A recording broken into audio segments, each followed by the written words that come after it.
What would you do if the HOA called the cops because you rode a jet ski on your own lake? I was just riding my jet ski on my own lake when the HOA showed up with cops like I'd robbed the place. Then I found out they'd been telling dozens of homeowners the lake belonged to them. The deeper I dug, the stranger it got. Fake citations, drones spying, bogus environmental reports. But they had no idea I was holding the one thing that could flip everything, the real deed. The morning had started like something out of a postcard. Quiet, slow, warm in that Texas way where the sun rises with a kind of confidence. The lake was a flawless sheet of silver blue, catching every beam of daylight and tossing it back in soft ripples. I let my red jet ski idle beneath me, the engine humming low, steady, almost like it respected the peace of the place. The wooden dock beside me creaked whenever a breeze pushed gently against it. The same familiar sound it had made since my grandfather built it with his own hands. The air smelled of damp cedar, sun-warmed reeds, and the faint sweetness of lake algae. Ducks drifted lazily past the marina posts, unbothered by anything except the occasional splash from a fish beneath the surface. I leaned back on the jet ski seat, letting my head tilt up toward the sky. It wasn't often I allowed myself the luxury of doing absolutely nothing. Life on a ranch, even a modernized one, had a way of filling every day with small tasks that grew into big ones. But this moment, this feeling of freedom skimming off the lake, was the one thing I promised myself I'd protect when I inherited the property. Even after all these years, the lake still felt like the last piece of my grandfather I could touch. I exhaled, slow and satisfied, and then the piece shattered like glass dropped on concrete. "Remy Cole, you get off that watercraft right now! I am calling enforcement!" Her voice didn't just carry across the water. It knifed through the air, sharp enough to make the ducks scatter. I lowered my head just in time to see a flash of bright pink storming down my wooden pier. Bethany Reed, president of the Meadowbrook Heights HOA, moved like someone who believed the world, not just her subdivision, ought to obey her. She looked furious enough to ignite. Her face was red, hair wind-whipped, shoes clicking violently against the dock planks. In her fist, she clutched a stack of papers that fluttered in the breeze like official declarations of war. I blinked at her, confused for a moment, then annoyed. "Morning to you too, Bethany," I called. "You're up early." "You are in direct violation of HOA community lake rules," she shouted, stabbing a finger toward the water as though she were pointing at a nuclear spill. I raised an eyebrow. "This lake? My lake?" She didn't even pause to hear me. Her other hand flew to her phone, and she began dialing with dramatic, stabbing motions of her thumb, pacing the dock like she was coordinating a hostage rescue operation.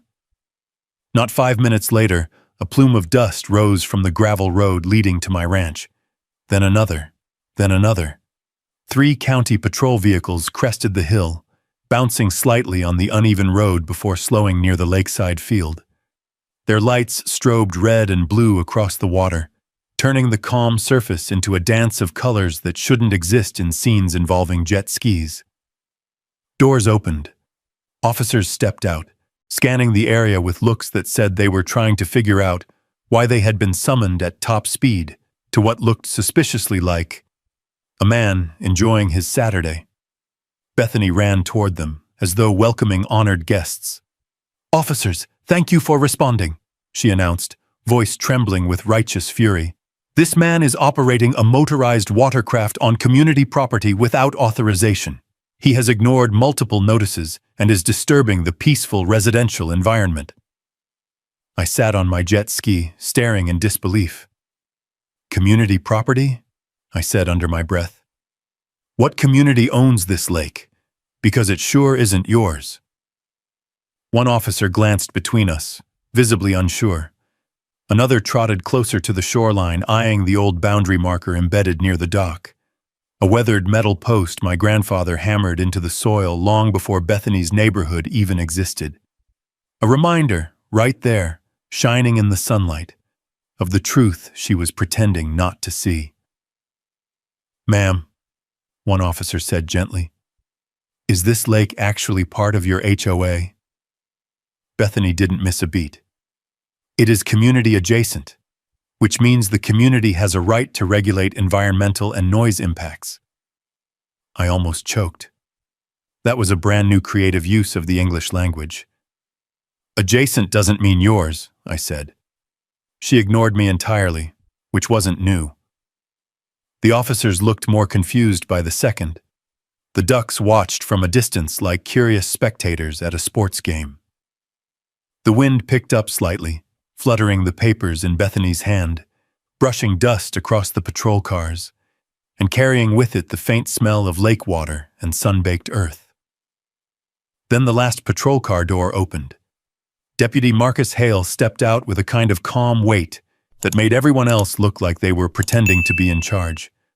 Tall, even-keeled, uniform crisp, but worn in all the familiar places. He wasn't the kind of lawman who searched for drama. He was the kind who sighed when it found him. He approached the dock with slow, steady steps, his boots crushing gravel with a rhythmic crunch. His eyes scanned the lake, the jet ski, the dock, the angry HOA president vibrating with indignation beside him, and finally me, standing there in a life vest, hair still damp, trying my absolute best not to roll my eyes into another county. "Deputy Hale," Bethany said breathlessly, "you must do something immediately. This man is trespassing on HOA-governed water." He looked at her for a moment, then at me, then at the lake again. Finally he spoke. "Ma'am, and Mr. Cole," he paused, rubbing the back of his neck, "I'm going to need to see some documentation." The lake went quiet. Even the ducks froze. And just like that, the first spark of something bigger ignited, because nothing says trouble quite like the police asking a man to prove he owns the lake he grew up swimming in. I felt the familiar knot of frustration tightening in my chest. That slow burn that comes when common sense walks out the door and nonsense takes its seat. Still, I forced myself to breathe calmly.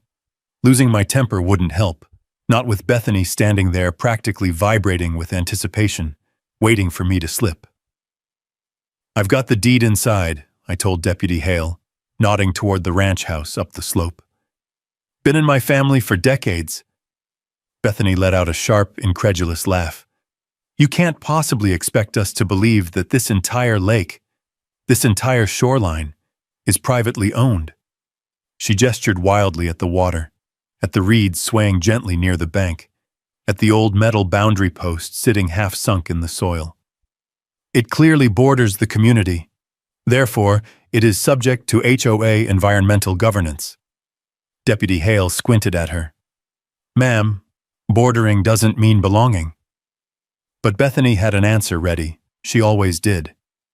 "Community-adjacent properties create community obligations," she said, with a tone so official I half expected her to salute herself. "It's standard practice." Jake Mercer, my neighbor from a few lots over, had wandered toward the commotion, wiping sawdust off his hands. He raised a brow. "Standard where? Fantasyland?" Bethany glared daggers at him. "This is not your concern, Mr. Mercer." "Ma'am," he said, crossing his arms, "you made it my concern when you marched across my property last month yelling about my kayaks." Deputy Hale held up a hand. "All right, everyone. Let's keep this focused." He turned to me again. "Mr. Cole, if you don't mind retrieving your deed, we can sort this out." I nodded and started up the slope, the gravel shifting under my boots. As I walked, the wind kicked up a soft dust cloud behind me, swirling around the tires of the patrol cars. The sun glinted off their windshields, throwing fragmented shards of light across the yard. My heart drummed slowly in my chest. Not fear, exactly, but a kind of weary disappointment. I had hoped for a peaceful morning. Instead, I was trudging uphill to prove ownership of the lake that had been mine since the day I was old enough to wade into it up to my knees. Inside the ranch house, the air was cooler. The wooden floor groaned under my steps, the same familiar sound it had made since the days my grandfather taught me how to mend fence wire in the living room when storms rolled through. His old metal filing cabinet stood in the corner like a stubborn relic. The deed was inside, in a folder my grandfather had labeled with thick black marker. Water rights. Cole family. I slid the folder out and thumbed through the yellowed papers. Maps drawn by surveyors long gone. Boundary lines etched in pencil and ink. Notes about mineral rights, water use rights, and shoreline preservation agreements. All older than the HOA by decades. Older than the subdivision. Older than Bethany Reed's entitlement. As I stared at my grandfather's looping handwriting, memories flooded back. Him lifting me into the flat-bottom boat. Him showing me where the spring fed into the lake. Him saying, "This water stays ours, Remy. Don't ever let anyone tell you otherwise." He'd been a dam engineer, a man who respected water and land like they were living things. He understood boundaries, legal ones, natural ones, and he'd made sure they were documented so clearly a child could follow them. When I stepped back outside with the folder tucked under my arm, the scene at the shoreline hadn't changed much, except Bethany had escalated into full performance mode. She was pacing back and forth on the dock, waving her stack of papers and lecturing Deputy Hale about citizen enforcement authority. The deputy looked like he'd rather be anywhere else. "Got it," I called, lifting the folder. All eyes turned toward me. The lake shimmered brighter now, as though anticipating what was coming. I walked down the slope, each step steady. Dust puffed beneath my boots, drifting in small clouds that rolled toward the sheriff's feet. When I reached the dock, I handed the deed packet to Deputy Hale. He opened it carefully. His brows drew together immediately. He turned a page, then another, tracing the boundary lines with his thumb. When he spoke, his voice was slower, heavier. "This deed predates the HOA by quite a bit." Bethany scoffed. "That doesn't matter. Property relationships evolve. The community has established usage." "No," Jake muttered behind me. "You just want control of a lake you don't own." But I barely heard him anymore. The deputy had paused on a page showing the original survey map, hand-drawn, edges worn soft from time. The lake sat entirely within the Cole property boundary, outlined plainly enough that anyone could see it. He lifted his gaze from the papers, looking past me toward the hills, the marina posts, the sunlight flickering on the water. I watched his expression change, from neutrality to realization, to a kind of tightening around his eyes that told me he understood exactly how messy this had become. Bethany caught the shift too. She stepped closer, her voice shrill. "Deputy Hale, you don't understand the full context." He raised a hand again, firmer this time. "Ma'am, I'm reading what's here, and what's here says the lake is private property, entirely." The wind stilled. Even the ducks paused their drifting, as if the lake itself were listening. But Bethany wasn't finished, not by a long shot. "This isn't over," she snapped. "Documentation can be interpreted. The HOA has additional evidence." I felt a chill slide down my spine. Not fear, an instinct, a warning. Her tone wasn't that of someone who had lost. It was the tone of someone preparing for round 2. A round I didn't yet know was coming. Deputy Hale closed the deed folder slowly, thoughtfully. Then he met my eyes with a look that held equal parts apology and caution. "Mr. Cole," he said quietly, "we may need to verify a few things." And just like that, the uneasy feeling from earlier settled deeper, rooting itself somewhere low in my gut. Because something told me the HOA knew the lake wasn't theirs, and yet They still wanted control of it. As the patrol cars rolled away and their lights faded from the gravel road, the lake seemed to settle back into its quiet rhythm. The wind softened. The ducks resumed drifting. Sunlight shimmered off the surface again, as if trying to restore the peace that Bethany had ripped apart. But something had changed inside me. A stillness, one that wasn't calm at all, sat right behind my ribs. Bethany didn't leave immediately. She stood at the end of the dock, arms crossed, her bright pink jacket billowing in the breeze like a battle flag. She looked back at me with a tight smile that didn't reach her eyes. "You'll be hearing from us," she said, voice smooth but sharp. "The HOA takes violations seriously." I almost laughed. Violations of what? My own property line? But she was already marching back toward her neighborhood, heels clicking against the wooden planks like a metronome of irritation. When she was finally out of sight, I blew out a long breath. The sun was higher now, warming the decking beneath my boots. I knelt to tie down the jet ski, tightening the rope around the mooring post. My fingers worked the knots automatically, but my mind drifted elsewhere, specifically to how fast this situation had escalated. All I'd done was ride a jet ski on a lake my family had owned for generations. Yet somehow, in Bethany's world, that was grounds for law enforcement intervention. I shook my head, grabbed my towel from the dock railing, and slung it over my shoulder. That's when I heard gravel crunching. Jake Mercer was walking toward me, tool belt around his waist, shirt sleeves rolled up, sawdust clinging to his jeans. The man always looked like he'd walked straight out of a woodworking shop, because most days he had. "You all right?" he asked, eyes scanning the empty dock and the receding dust trail from the patrol cars. "Define all right," I muttered. Jake chuckled under his breath. "Heard the shouting all the way down by my boathouse. Sounded like Bethany was auditioning for a courtroom drama." "That woman is unbelievable," I said. "Calling the cops on me for riding my jet ski on my own lake?" Jake rubbed the back of his neck. "Yeah, she's been getting worse. Ever since she got re-elected as HOA president, she thinks she runs more than the subdivision." "That's what worries me, Salmfasin," I said. "Feels like she's trying to build a case for something." Jake's expression darkened. "She did that to me last month. Said my kayaks were visually disruptive from the street. Wanted me to build a 7-foot fence to preserve community uniformity." He scoffed. "Over kayaks, Remy." I blinked. "You're not even part of the HOA."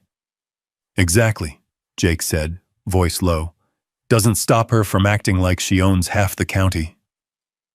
We stood together in silence for a moment, the lake lapping gently against the dock.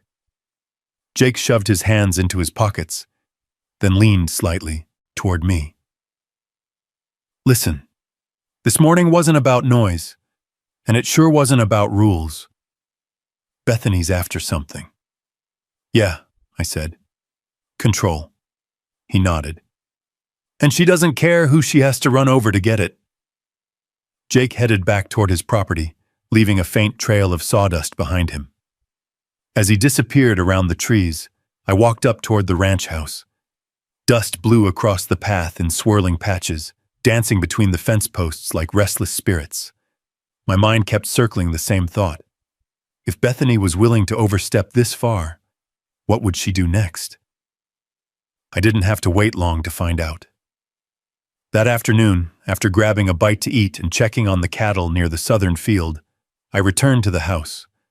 The sun hung lower in the sky now, casting a golden glow across the porch and turning the lake into a sheet of molten bronze.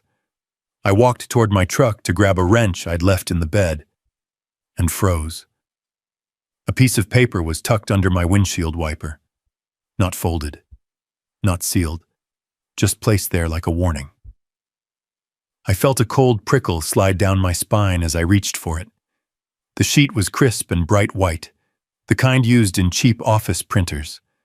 At the top, in bold black letters, were the words, HOA Enforcement Division. Notice of violation. There was no stamp, no official county insignia, no legal formatting, and no acknowledgement that I didn't belong to the HOA, or that my property lay completely outside the community lines. It was fake. Very fake. But the tone. Oh, the tone sounded like Bethany had written it while gritting her teeth. Unauthorized use of community water feature, it read. Failure to comply with community directives. Repeated violation of noise and environmental expectations. And then, at the bottom, in a flourish that tried, but failed, to look like a signature. B. Reed, Enforcement Chair. I exhaled slowly through my nose. The sun warmed my face, but anger simmered beneath my skin, hot and uninvited. The paper trembled slightly in my hand. Not from fear, but from sheer disbelief. This wasn't overreach. This was fabrication. I folded the letter carefully, not to preserve it, but to avoid tearing it in half, and slipped it into my back pocket. Fake or not, it was evidence, and I had a sinking feeling I would need every piece of evidence I could collect. As I turned toward the lake, the wind shifted. It carried the smell of water and dust, but also something else, a sense of a line being crossed. Bethany had fired her first real shot, and whether she knew it or not, she had just started something far bigger than she could control. The quiet around the ranch grew heavy as the afternoon sun dipped lower, casting long shadows across the dock and the shimmering water. For the first time since I inherited this place, the lake didn't feel like a sanctuary. It felt like a battleground I hadn't chosen but couldn't walk away from. My grandfather always said land comes with responsibility, and sometimes responsibility comes with trouble. I pulled out my phone and scrolled through my contacts until I found the name I needed. Sarah Mitchell. She'd been a friend of my grandfather's, a land rights attorney with more years of water access cases under her belt than most lawyers had years of practice. She wasn't flashy, but she was sharp, and she had a kind of calm that made people underestimate her until it was too late. She picked up on the second ring. "Remy," she said, her voice warm, steady. "It's been a while." "Sarah, I think I've got an HOA problem." A short pause, then a sigh. "All right. How bad is it?" I reached into my pocket and unfolded the fake violation notice, smoothing it with my palm on the tailgate of my truck. The wind tugged at the corners as though it, too, wanted to carry it away. "It's creative," I said. "Let me send you a picture." I snapped a photo and texted it to her. The silence that followed was long enough for the ducks to paddle halfway across the cove. Finally, she exhaled. "Remy, this isn't just overreach. This is manufactured authority. HOAs don't get to invent divisions that don't exist." "That's what I thought," I said, rubbing my temple. "But Bethany's acting like she's building a case." "She probably is," Sarah replied, "but against the wrong person. Do you still have your grandfather's deed file?" "Right here," I said, tapping the folder resting beside me. "And it's clear. Lake, marina, shoreline, all ours." "Good. Bring everything to my office first thing in the morning." I hesitated. "Sarah, the police were here today." She didn't react with surprise. In fact, the heaviness in her voice deepened. "That means she's escalating faster than usual. Don't engage with her directly. Don't argue. Document everything, every letter, every visit, every drone if she's using one." "She used one this morning over by the reeds." "Of course she did," Sarah murmured. "People like Bethany think noise ordinances and binoculars give them federal authority." Her tone sharpened. "Remy, your HOA president is building the illusion of power, and illusions can be dangerous when people believe in them."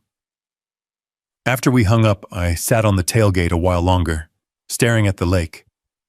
The sunlight warmed my skin, but beneath it, a cold determination settled in. I'd always believed that if you treated people fairly, They'd return the favor. But Bethany didn't trade in fairness. She traded in control. And she'd just chosen the wrong home, family to push.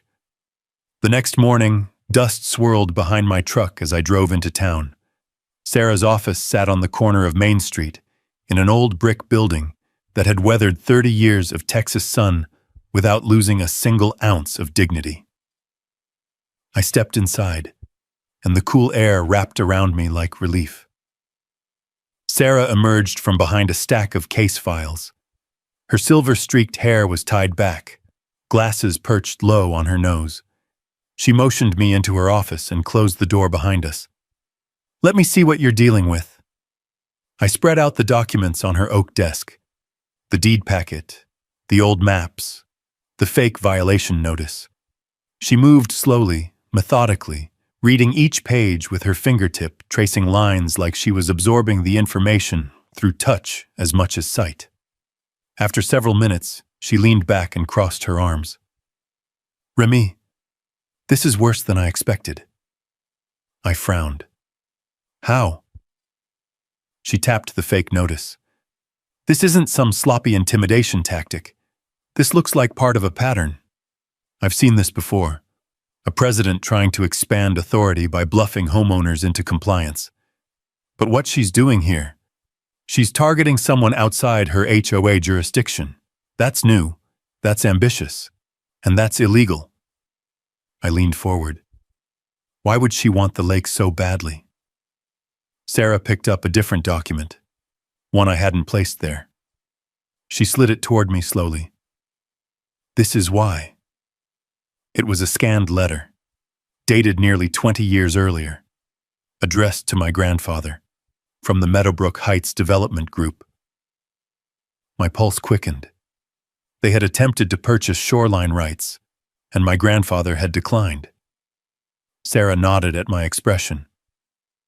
Bethany wasn't president back then, but she's been on the board long enough to know this history. The HOA has always wanted this lake, but they don't own it. They can't annex it, and they can't regulate it. Not legally. She leaned forward, voice steady but cold. Bethany Reed has been telling homeowners the lake is a community asset. She's been collecting fees, citing rules that don't apply, and presenting this water as part of her HOA empire. If the truth gets out, she's in deep trouble. A chill slid down my spine. Not fear. Recognition. Suddenly, everything made sense. The shouting, the fake violation, the police call, the escalating theatrics. Bethany wasn't trying to keep me quiet. She was trying to keep her lie alive. Sarah opened a drawer and pulled out a yellow legal pad. "Here's what you're going to do. Number 1, document every single interaction. Number 2, never confront her alone. And number 3, expect escalation." I swallowed. "How much escalation?" Sarah looked at me over the rims of her glasses. "Bethany didn't just cross a line," she said softly. "She erased it. And people who erase lines don't stop until someone draws one back." I sat back in my chair, letting her words sink in. Outside, a gust of wind rattled the window, carrying the faint smell of dust and asphalt. I felt something shift inside me, something that wasn't anger or frustration, but resolve, solid, anchored, immovable. If Bethany wanted a fight over the lake, she was about to learn the same lesson my grandfather taught me. You don't pick battles with people who know their land better than they know their own reflection.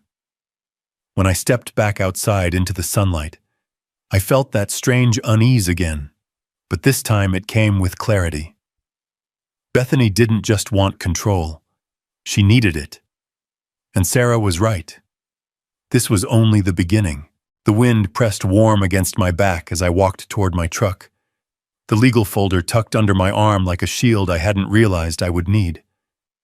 The sun glinted off the dusty chrome bumper, and for a moment I allowed myself to hope, naively, that the worst was behind me. That the fake violation notice, the fabricated HOA authority, and the police visit had satisfied whatever power itch Bethany had. But the lake has a way of whispering truth before your mind catches up. Something in the air was different, charged, waiting. I drove back to the ranch, tires rolling over the familiar gravel road, the truck dipping through small ruts carved by years of thunderstorms. The old gate creaked open as I rolled in, sunlight cutting a wide band across the property. The ranch looked the same, cattle grazing in the distance, tall grass bending in the breeze, the old windmill clicking lazily as it turned. But the peace felt temporary, like a glass that could crack with a single tap. By late afternoon, I had settled into a routine to distract myself, checking fence lines, feeding the horses, stacking cedar planks by the barn for a dock repair project. The sound of hammering echoed across the lake, steady and reassuring. Each strike felt like it grounded me back to reality. Until a faint buzzing sound pulled me from my thoughts. At first, I mistook it for a wasp hovering near the barn roof, but the hum grew louder, mechanical, tinny, persistent, until it vibrated through the air like an unwelcome guest. I stepped out from under the awning and looked up. A drone hovered overhead, sleek, small, black. Its camera lens pointed straight down at me. "Unbelievable," I muttered.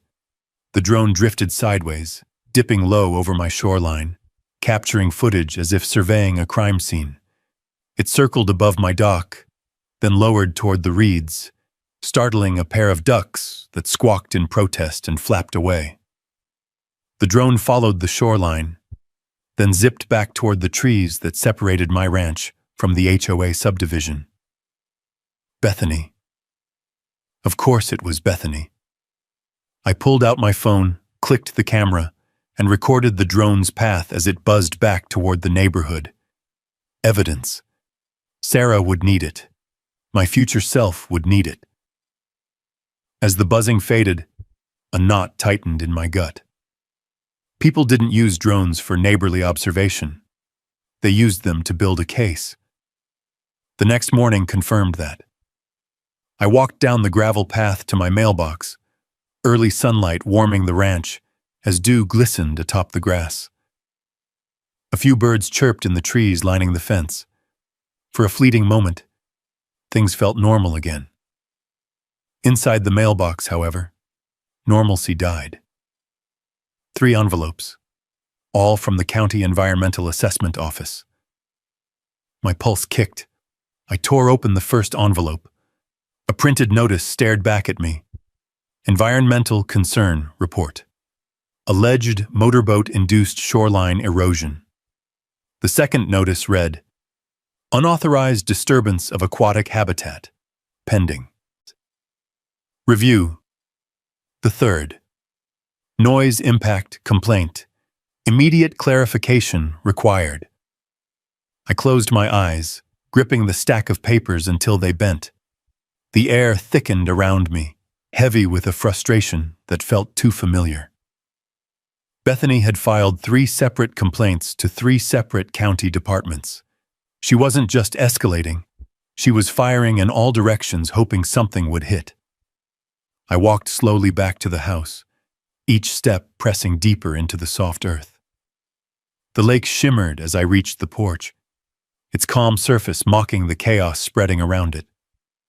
I sat down, spread the notices across the wooden table, and took pictures of each one.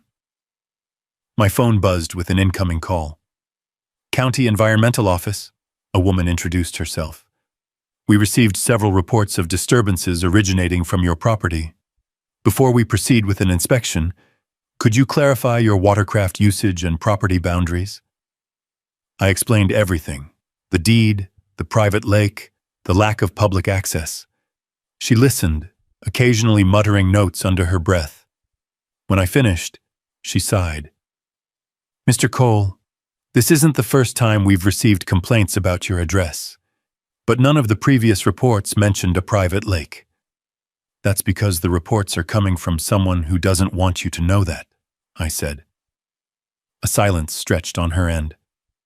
We'll make a note, she finally said. But any credible complaint requires us to follow protocol. You may receive a site visit. Of course, protocol. That was the thing about lies. They created work for everyone except the liar. I hung up the phone and rubbed my temples. My heartbeat thudded steadily in my ears, but I forced myself to stay still, stay calm. Sarah had warned me this would happen. People like Bethany didn't retreat when confronted. They expanded. I walked toward the shoreline, trying to clear my head. The lake was still, perfectly still, a sheet of mirrored sky. But as I approached the dock, something else caught my eye. Footprints. Fresh ones. Small, tense steps pressed deep into the mud between the reeds. I crouched down and followed the trail with my fingers. The mud was displaced inward, meaning the person had leaned forward, watching something closely, probably pointing something. A camera, a measuring device, a notepad. I looked back toward the subdivision. Through the break in the trees, I spotted movement, someone pacing behind a fence, their silhouette shifting in that all-too-familiar cadence of agitation. Bethany. She had been standing on my boundary line again, documenting the lake like she was conducting a forensic investigation. A hard breath pushed from my chest. Not quite anger, but something just below it, something that felt sharper because it was justified. As I followed the footprints back toward the dock, another vehicle turned onto my driveway. This time a white sedan with a county seal on the door. The timing was too perfect to be coincidence. A county officer stepped out, scanning a clipboard. "Mr. Cole, I'm here regarding a noise level verification request." I closed my eyes briefly. Round 3. The lake behind me lapped gently at the wooden posts, as if whispering, "Still calm now." But not for long. I nodded to the officer, my voice steady but iron strong. "Of course, let me show you the property line. It's time people stopped confusing what's theirs with what's mine." He followed me across the grass, clipboard in hand, his shoes picking up dust from the dry patches along the slope. The sky above was beginning to wash into late afternoon gold, the kind that made the lake glow as though lit from beneath. I walked him to the weathered metal boundary marker, one of many my grandfather had driven into the soil decades earlier. The officer knelt, brushing away a thin layer of dirt to read the engraving. "CC 1987, he murmured. "Cole claim." "That's right," I said.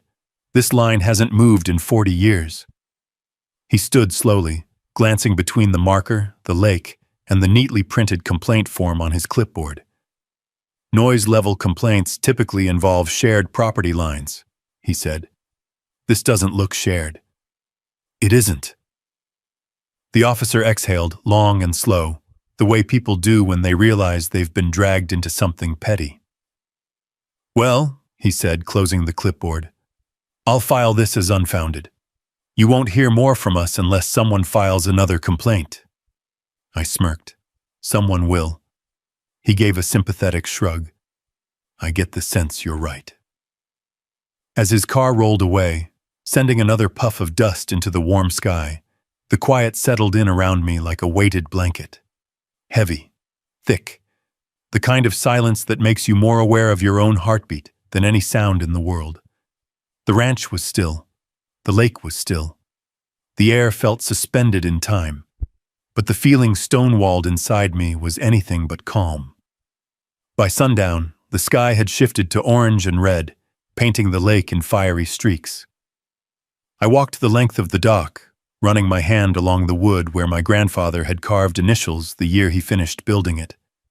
He'd always said the lake was the heart of the ranch. Steady, life-giving, grounding. Tonight, though, it felt like the countdown clock to a storm. A warm wind swept across the water, pulling at my shirt and rustling the tall reeds along the shoreline. I watched the sun dip behind the hills, and for a moment, everything looked so peaceful I almost convinced myself the day's chaos would end with the light. It didn't. The dust storm rolled in just after dark. It started as a low rumble, like distant thunder that never quite formed into lightning. The wind picked up first, gathering the dry earth in small swirling eddies around the barn. Then those eddies grew into spirals of grit, racing across the ground and rising into the air like ghosts. I stood on my porch, hand on the old cedar railing, listening to the wind whistle between the boards. The storm wasn't destructive, but it was loud, an eerie kind of loud that wrapped around the house like warning tape. Dust pattered against the windows, tapping like impatient fingertips. I stepped inside and flipped on the porch light, illuminating the haze swirling through the night. Tiny grains of sand peppered the glass door, making soft ticking sounds. The storm didn't bother me. I'd weathered dozens over the years, but tonight it felt symbolic, like nature itself was hinting at what was coming. I grabbed the deed folder from the kitchen table. The old papers inside seemed almost to hum with importance under the warm light of the lamp. I spread them out on the wooden surface, each page weighted with a paperweight to keep it from curling in the wind drafts. Maps, boundaries, survey lines, transfer records, mineral rights, water rights. Every stroke of ink, every seal, every faded pencil mark told a story. The Cole family had owned this water long before Bethany Reed bought her pink jacket and her first HOA binder. But paperwork wasn't enough. Sarah's words echoed in my head. Document everything. So I did. I took photos of the papers, photos of the boundary posts, photos of the drone, photos of the fake violation notice. I started a digital log, time-stamped, organized, methodical. By the time I finished, the dust storm had quieted. The wind softened into a whisper, brushing the porch light with a faint, rhythmic flicker. I stepped outside again, the cool air hitting my face, carrying with it the smell of earth and the fading remnants of the storm. The lake was dark now, but not silent. The water lapped against the dock in slow, even beats, as if reminding me it had outlasted decades of storms, both natural and human. The moon's reflection shimmered across the surface, wavering with every gentle ripple. The wooden dock groaned beneath my boots as I walked to its edge, stopping where the boards dipped slightly under my weight. I looked out toward the faint glow of subdivision lights flickering across the hill. A row of neat houses, manicured lawns, porch lights burning like tiny stars. Somewhere among them was Bethany, probably pacing across her living room with her binder open, convinced she was destined to govern beyond her borders. That thought could have made me angry. Instead, I felt something colder, clearer, resolve. My grandfather always said the lake wasn't just land, it was legacy. And you protect legacy with patience when you can, with documentation when you must, and with law when someone forces your hand. Tonight marked the transition from patience to preparation. I sat down on the edge of the dock and let my fingertips drift across the surface of the lake. The water was cool and smooth, familiar as an old friend. In the quiet, I could almost hear my grandfather's voice. If they come for what's yours, Remy, make sure they find truth waiting. The truth was ready. The evidence was gathered. The storm had passed, but the real impact was coming at dawn. And right on time, as the horizon softened from black to charcoal gray, I heard the distant crunch of gravel under heavy tires, Deputy Hale's truck. And this time, he wasn't alone. I stood at the edge of the dock, the boards still damp from the night air, listening as multiple engines rolled across the ranch's open field. One truck, then another, then a third. Their headlights swung through the pre-dawn mist like slow-moving spotlights, illuminating the wooden crates I'd stacked beside the boathouse, the reeds bending lightly in the breeze, and my red jet ski tied neatly to the dock. The hum of the engines blended with the faint lap of the water, creating a strange harmony, nature's calm layered with human authority. I straightened my shoulders. The truth was in my pocket, the deed folder tucked securely under my arm. Whatever Bethany planned today, she wouldn't be the only one prepared. The trucks came to a stop about 20 yards from the dock. Doors opened in a staggered rhythm. A line of uniformed officers stepped out, their boots sinking into the soft morning soil. Hale led them, walking slowly, purposefully, scanning the ranch as though assessing a scene before he even reached me. Behind him, the sky shifted from gray to pale orange, reflecting across the lake in wide, shimmering streaks. But the moment the officers approached the dock, a familiar shriek tore through the air. "Officer, over here, this way!" Bethany. She stormed toward the dock with her bright pink jacket catching the early light, turning her into a blazing streak of color in an otherwise muted morning landscape. Her hair was swept back tightly, her face pinched with determination, or desperation, depending on how closely you looked. And in her hand? A thick stack of papers clamped together with binder clips like she'd stayed up all night assembling the perfect case. Of course she had. I stepped one foot onto my jet ski, letting the motion steady me. I wasn't running anywhere. I simply wanted her to see me comfortable, calm. It drove her wild. She pointed at me with a trembling hand. "That man is illegally operating a watercraft and intentionally disturbing the peace of our community. I demand enforcement action be taken immediately." Deputy Hale took in the scene.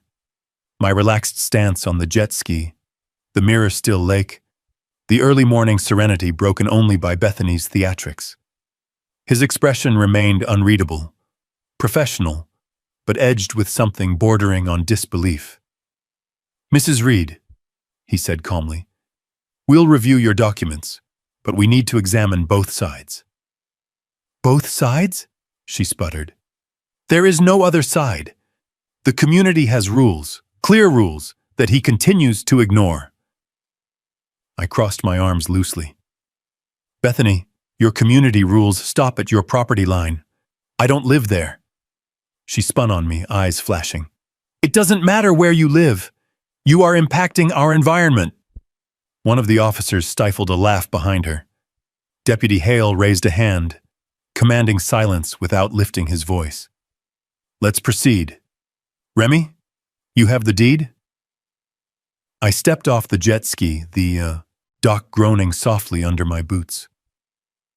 Reaching into my jacket, I pulled out the folder, thick with history, maps, notarized signatures, and survey lines more permanent than any HOA bylaw. I handed it to Hale. He opened it slowly, the early sunlight illuminating the pages like a spotlight revealing truth.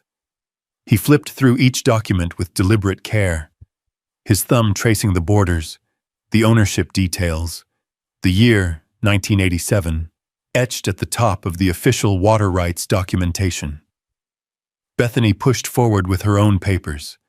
"Deputy, I have community votes, email notices, environmental modeling, sound level charts, and multiple recorded complaints, all of which demonstrate clear and repeated violations." Hale glanced at her stack only briefly before returning to mine. He wasn't looking for theatrics. He was looking for facts. Behind us, officers lined up in a loose formation, hands clasped in front of them, watching the situation unfold.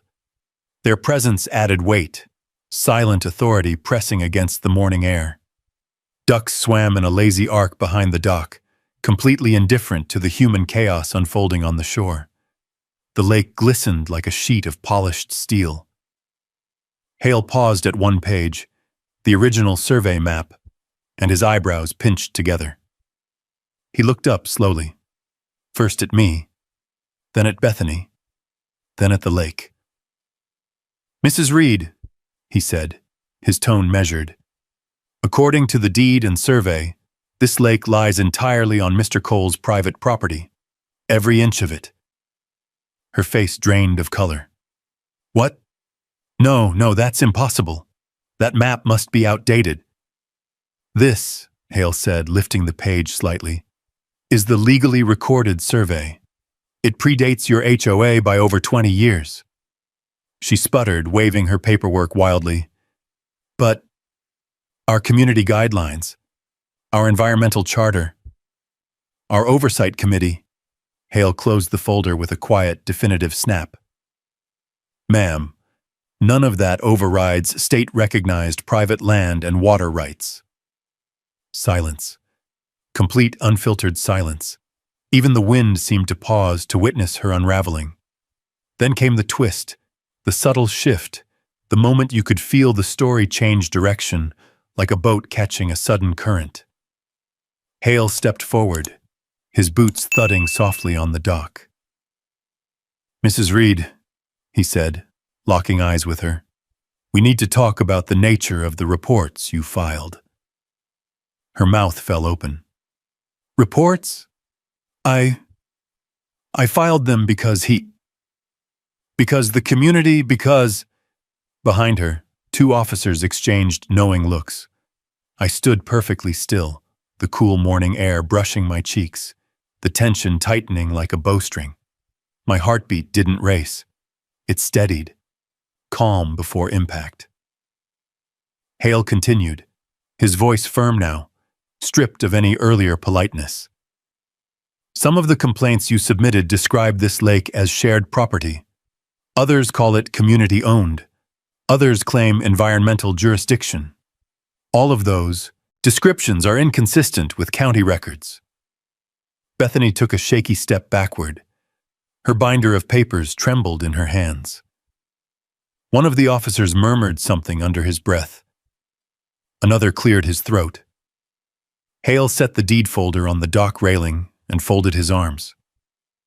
Mrs. Reed, he said, did you knowingly misrepresent property boundaries in official reports? The air went razor thin. Bethany didn't speak. Her jaw clamped shut. Her eyes darted left, then right, then up toward the subdivision as if seeking escape. She had none. The dawn light brightened, illuminating every splinter of the dock, every ripple of the lake, every fleck of dust swirling in the new day. And in that moment, before she tried to speak, before Hale delivered his verdict, before the officers shifted into position, I realized something. This wasn't the breaking point. This was only the prelude. The real collapse was coming next. Bethany finally seemed to find her voice, though it came out in a thin, trembling thread. Deputy, you don't understand. The community depends on this lake being regulated. If he's allowed to run motorized vehicles, it sets a dangerous precedent.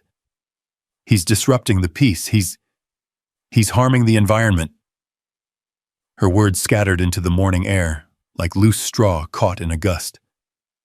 Hale listened, but not with sympathy. More like a man giving someone enough space to finish digging their own hole. Behind him, the line of officers stood still as stone, their silhouettes outlined against the rising sun. Their presence was quiet but undeniable, a wall of uniformed reality against Bethany's imagined authority. I leaned one hand casually on my jet ski, letting it rock slightly in the water. The engine clicked softly as it cooled from the morning sun, steady, rhythmic, almost amused. Ducks glided past the end of the dock with serene indifference, as if mocking the idea that a jet ski posed any threat at all. Hale held up his hand again. Mrs. Reed, we've reviewed the deed. The lake is private property, entirely. That means the HOA has no jurisdiction. Bethany's jaw trembled. No jurisdiction, no jurisdiction? Deputy, you can't possibly expect me to accept that. The community has obligations, environmental expectations, rights as residents. He cut her off, gently but firmly. Ma'am, community expectations don't create legal authority. That requires ownership or statutory jurisdiction. Your HOA has neither. The wind shifted, carrying the smell of lake water and sun-warmed cedar across the dock. Her bright pink jacket fluttered wildly in the breeze like a distressed signal flag.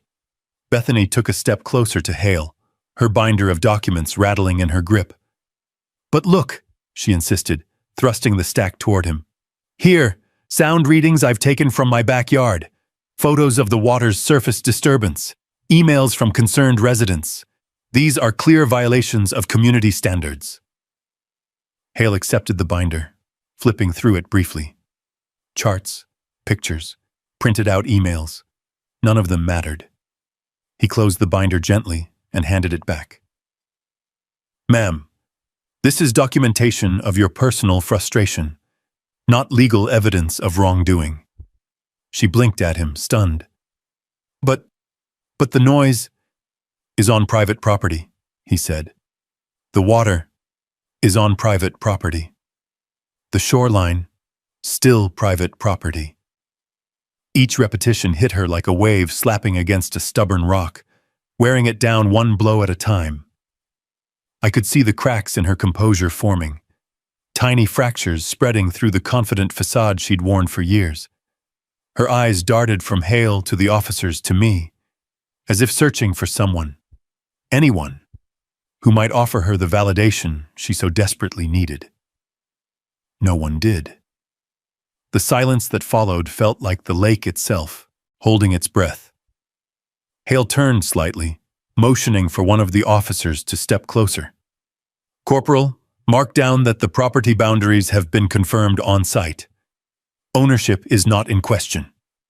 Bethany snapped. Yes, it is! Her voice echoed across the water, bouncing back from the hills in a distorted, desperate cry. The ducks scattered again. Even the reeds seemed to recoil. She pointed at me with a trembling finger. He has weaponized that lake against the community, against me. I will not stand by and let some rancher— Mrs. Reed, Hale interrupted sharply. That's enough. The sharpness of his voice startled even me. She froze, her mouth still open, eyes wide. Hale stepped between us with a calm authority that didn't require raised volume. You filed 9 complaints in 12 days about activities on land that doesn't belong to you or your community. You requested environmental intervention under false pretenses, and you called law enforcement under the belief that we could enforce HOA bylaws. His expression softened just slightly, but not in a sympathetic way, more in a measured clarity way. We enforce law, he said quietly, not preference. Bethany looked like she had been slapped by the truth. She turned toward her subdivision, watching as a couple of early morning dog walkers paused on the sidewalk, clearly eavesdropping from a distance. Their eyes widened, whispers spread. A curtain twitched in a nearby house. The community she claimed to represent was watching. And she knew it. She clutched her binder to her chest like a lifeline. Deputy, please. I'm only trying to keep the community safe. He shook his head. What you're doing is trying to control property you have no legal right to, and you're calling it safety. Her breath hitched, shallow and sharp. Her pink jacket, once vibrant and commanding, looked suddenly too bright, too loud, too exposed in the soft glow of early sunlight. Hale stepped onto the dock, the boards creaking beneath his weight. He closed the last few feet between us and handed me back my deed folder. This is valid, he said, and clear.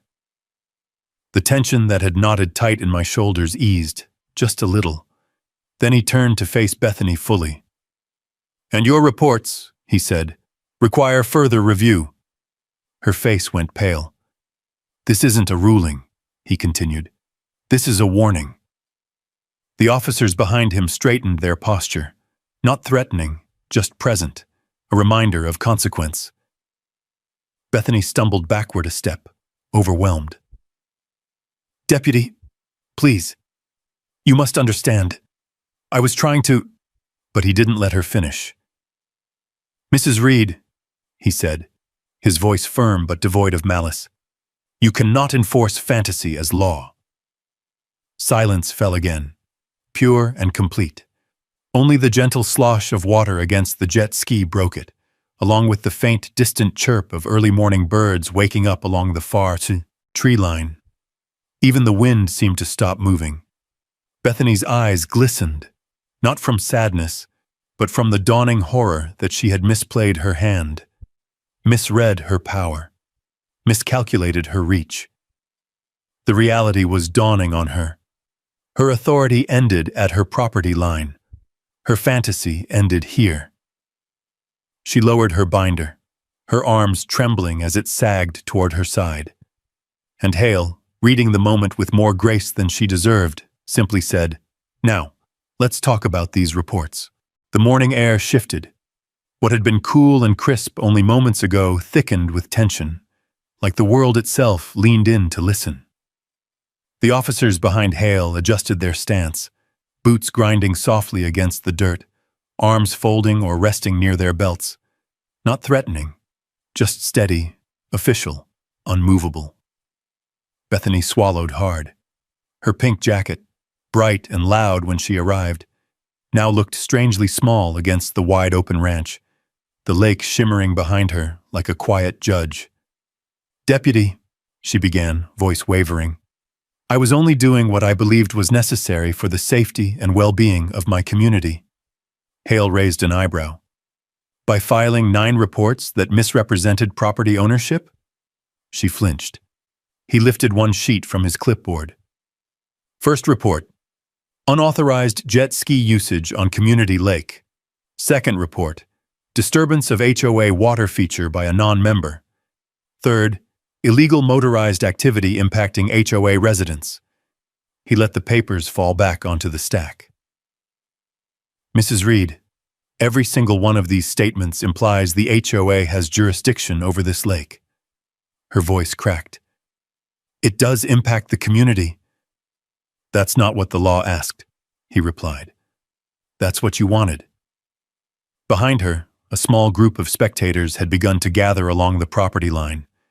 Neighbors walking dogs, early joggers, a couple sipping coffee on their porch steps. Word had traveled fast, or maybe Bethany's theatrics had reached more ears than she realized. Either way, the subdivision was watching their president unravel in real time. Whispers floated across the field. "Is the lake really his? She said we paid fees for it. She told us it was maintained with HOA funds. I knew something felt off." Bethany heard them. She stiffened, jaw tightening as the words sliced into whatever facade she had left. Her fingers clenched around her binder hard enough to wrinkle the pages inside. Hale continued, "Let's also discuss your environmental complaints. You filed claims alleging chemical contamination, erosion hazards, and habitat destruction." She straightened slightly, grasping for confidence. "Those were legitimate concerns. The HOA has a duty to protect the environment. On its property," Hale emphasized, "not someone else's." A couple of neighbors gasped softly. Hale's voice grew firmer, not louder, just heavier, each word landing with the weight of an anchor. "We contacted the State Water Board. They confirmed there is no contamination, no erosion problem, and no public waterway involvement. So your reports were, at best, misinformed. And at worst," his eyes locked onto hers, "knowingly false." Bethany's face drained of color. I was trying to..." He didn't let her finish. "Mrs. Reed, filing false reports is a misdemeanor under county law." The whisper of that word, misdemeanor, rolled across the lake like a cold breeze. Even the ducks shifted restlessly, as if sensing the tension. Behind me, I heard Jake draw in a breath. Sarah's voice echoed in my mind. "Expect escalation." Hale took a small step forward, the dock creaking under his boots. "We have documented evidence that you repeatedly contacted county departments claiming jurisdiction you do not have. You misrepresented public safety concerns. You alleged threats where none occurred. And you attempted to involve law enforcement in enforcing HOA preferences." Bethany's knees wobbled. She gripped the railing to steady herself. Her voice dropped to a whisper. "I was only trying to protect property values." A bark of disbelieving laughter came from one of the neighbors watching. Another crossed his arms and muttered, "She used our dues for this nonsense." Hale ignored the comments but didn't soften. "Mrs. Reed, your actions have created unnecessary strain on county resources, wasted officer time, and contributed to community conflict." He reached into his pocket and pulled out a small citation booklet. Bethany staggered back as if he'd drawn a weapon. No, this isn't right. Deputy, please." He flipped to a page with practiced ease. "Based on the evidence, you are being issued a citation for filing false police reports. Each incident will be documented individually and reviewed by the county attorney." She shook her head violently. "You can't do this. I'm the HOA president. I'm responsible for enforcement."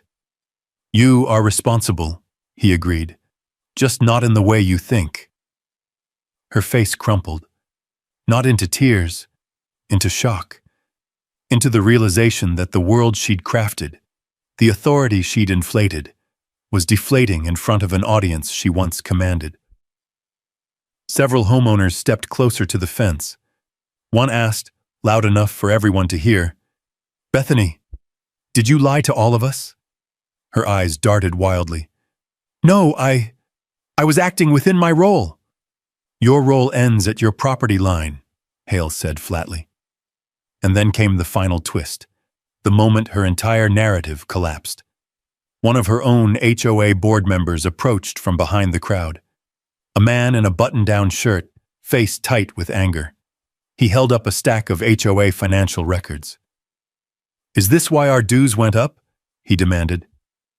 "You were spending money investigating a lake we don't own?" Bethany's mouth opened, but no sound came out. The truth had broken her, shattered her authority, her image, her grip on the community she'd ruled by intimidation. Hale tore the citation from his booklet and handed it to her. She accepted it with shaking hands. "This isn't over," she whispered to herself. Not to me, not to the deputy, as if trying to convince the air. But even her own board members stepped away from her.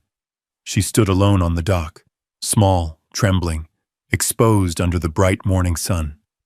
Her world had collapsed. And the lake, my lake, reflected it all with perfect, silent clarity. In the minutes that followed, the deputies dispersed across the property to log observations, speak with neighbors, and close out the remaining reports. The hum of their radios blended with the soft slosh of water against the dock. The lake, calm and glass-like again, seemed to reclaim its rightful voice. Steady, patient, unbothered by human noise. Deputy Hale approached me with the deed folder tucked neatly under his arm. He looked different now. Relieved, maybe, or simply satisfied that facts had spoken louder than chaos. "Mr. Cole," he said, handing the folder back to me, "I want to thank you for your patience throughout all this. Most folks would have lost their temper days ago." "I grew up on this land," I replied. "It's hard to lose your temper when you know your footing." A faint smile tugged at the corner of his mouth. "Well, your footing was solid. Hers, not so much." We both glanced toward Bethany. She was gathering her papers, no longer in bold, sweeping motions, but small mechanical ones. Her bright jacket looked dull now, its color washed out by the weight of consequence. Hale stepped closer, lowering his voice. "For what it's worth, this was one of the simplest property cases and one of the most complicated personalities I've ever dealt with." "That sounds about right." He chuckled softly. "We've filed the citation. County attorney will review it. And for now," he tipped his hat, "you're cleared of every allegation." Sarah arrived later that day, striding down the hill from her SUV with her satchel bouncing lightly at her hip. When she saw Hale, she nodded in approval, then turned toward me, her eyes glinting. "Well," she said, "you've had a productive morning." "You could call it that." "I do," she answered, peering toward the edge of the property where the HOA residents lingered in small clusters, whispering among themselves. She's lost her authority, not legally, socially, which for someone like her is a far harsher sentence. The deputy agreed. Mrs. Reed will have to attend a hearing. County likes to set precedents for misuse of enforcement agencies. Good, Sarah replied. Sometimes you can't teach boundaries. You have to enforce them. By noon, the last patrol truck rumbled away, leaving behind only the tracks in the soft earth and the faint smell of dust. The subdivision residents slowly drifted back to their homes, some still shaking their heads, others whispering to each other with the kind of relief that surfaces after years of quiet frustration. I stood alone on the dock once more, the sun now high overhead. My jet ski bobbed gently against the post, its red hull brilliant against the streaks of blue and green dancing across the surface of the lake. I touched the water with the tip of my fingers, cool, smooth, steady, a reminder that some things don't bend to noise, complaints, or false authority.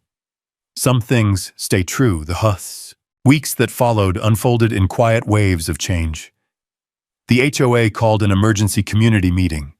Word traveled fast, and when I was invited to attend, for clarification purposes, they said. I walked into the clubhouse expecting tension. What I found instead was a room full of people who looked tired, fed up, disappointed. Not in me, in her. Bethany stood at the front, binder clasped to her chest. Her voice shook when she addressed the room, trying to regain the tone she once wielded so easily. But leadership isn't volume, it's trust. And hers had evaporated. Questions flew at her, sharper than any confrontation she'd had with me. Why did you say we own the lake? Why were our dues going up? You lied to the sheriff? You misused our resources. Her board members sat stiffly, flipping through documents that suddenly didn't support the narrative they'd let her build. The very foundation of her leadership, control, intimidation, illusion, crumbled under the weight of homeowners who finally saw the truth. Then came the vote. It wasn't close. Bethany Reed was removed as HOA president by a landslide. She left the room without a word, binder held tightly, like a shield that had finally failed her. 2 days later, a for sale sign appeared on her front lawn. The wind rattled it softly. Sarah smirked when she heard the news. Justice comes in all forms, she said. The new HOA board reached out to me soon after, not to regulate, not to intimidate, but to apologize. They asked if I would attend a second meeting, this time to help them understand property law so they could avoid future conflicts. I agreed, but only because the request came with sincerity, not arrogance. That spring, things changed around the lake. The hostility evaporated. Kids from the subdivision asked if they could fish now and then. Kayakers glided across the water without fear of citations. Families waved from their porches instead of watching me suspiciously through blinds. And on Saturday mornings, I often found a small group gathered near the shore, neighbors wanting to listen, to learn about the land, to understand the lake's history. My grandfather would have liked that. He believed land wasn't just owned, it was shared through respect. One Saturday, as I rolled my jet ski down the ramp, a familiar patrol car cruised into view. Deputy Hale stepped out, hands tucked in his belt, a grin tugging at his face. Thought I'd stop by, he said. Hard to stay away from my favorite case. I laughed. Favorite? Really? Oh, absolutely, he said, glancing at the lake. Never seen an HOA president call the police on someone for using their own lake, and I've been in law enforcement for 2 decades. The humor lingered between us, warm and easy. He nodded toward the water. Looks peaceful now. It is, I replied. Finally. I eased onto the jet ski, letting the engine rumble beneath me. The lake opened in front of me like a promise renewed. smooth, wide, shimmering under the open Texas sky. As I pulled away from the dock, the wind caught my life vest. The spray cooled my skin, and for the first time since this entire ordeal began, the lake felt mine again, not just on paper, but in spirit. People like Bethany rely on noise, fear, and confusion to build power. People like my grandfather built things that last. The lake chose its side. I squeezed the throttle, and the jet ski shot forward, carving a clean white arc across the water. An exclamation mark on the end of a battle fought not with fists, but with truth. Sometimes justice doesn't arrive like thunder. Sometimes it comes as quiet ripples spreading across a lake you never stopped believing in. If this story hit home for you, drop a justice in the comments. Sometimes standing your ground is all it takes to protect what's yours. Let me know if you've ever dealt with an HOA that pushed a little too far. And if you believe in land, truth, and quiet victories, stick around and subscribe.